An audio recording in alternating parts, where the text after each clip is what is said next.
One Piece. Chapter 1165 just changed everything we thought we knew about the God Valley incident. For decades, it was one of the biggest mysteries in the entire story. The day two of the greatest legends, Gol D Roger and Monkey D Garp, joined forces to defeat the most terrifying pirate in history, Rox D Xebec. But this chapter, it wasn't just a battle, it was the collapse of an era, the death of a dream, and the birth of legends. This is the story of how monsters became men, and how one man's tears split the heavens themselves. The chapter begins innocently enough. A peaceful cover page, Law, Beppo, Zeus, and even a random sheep napping together like a soft tower of chaos. But beyond that playful art lies the blood-soaked battlefield of God Valley, a name the world government has tried to erase from history. On this island, the unthinkable happens. The pirate king before he was king, Gol D Roger, stands shoulder to shoulder with the Navy's iron fist, Monkey D Garp, facing down the nightmare of the seas, Rox D Xebec. And in that instant, something truly shocking happens. Rox doesn't roar, he doesn't taunt, he begs. Tears stream down his face as he reaches out toward them, a desperate plea echoing in their minds.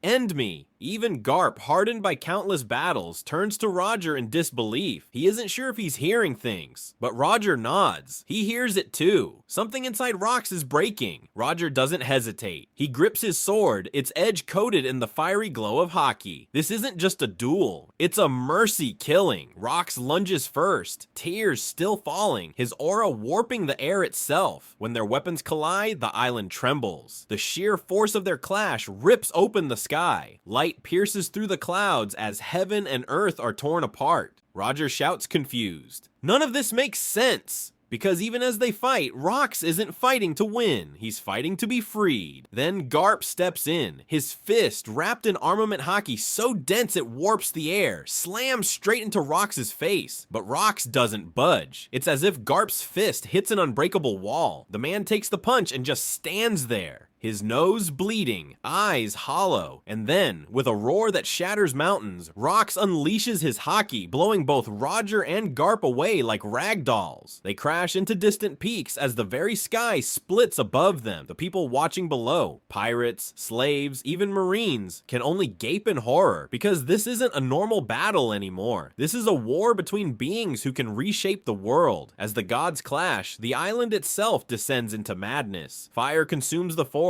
Explosions echo through the valleys, and treasure hunters scurry like rats trying to escape their doom.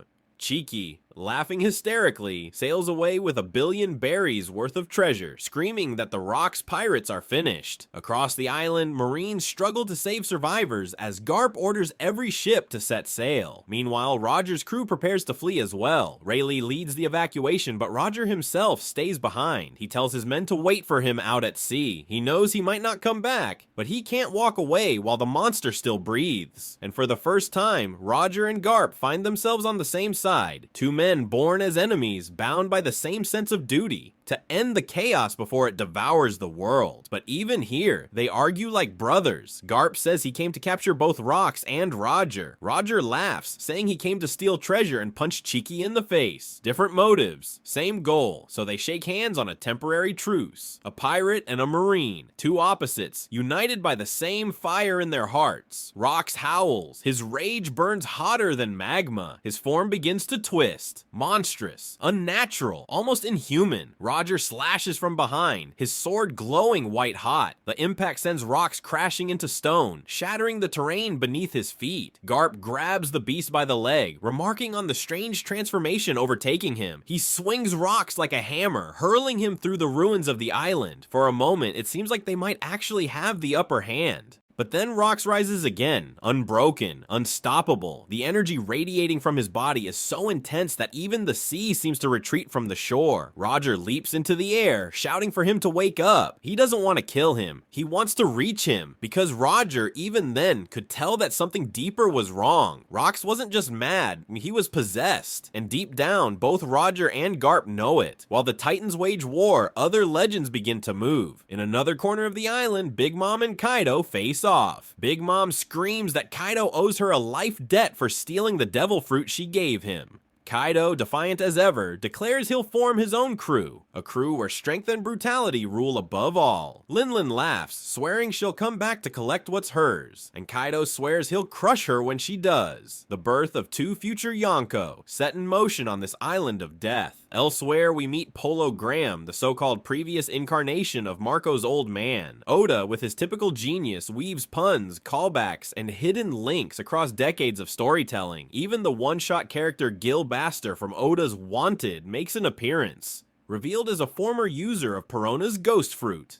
Every thread of Oda's universe ties back together here.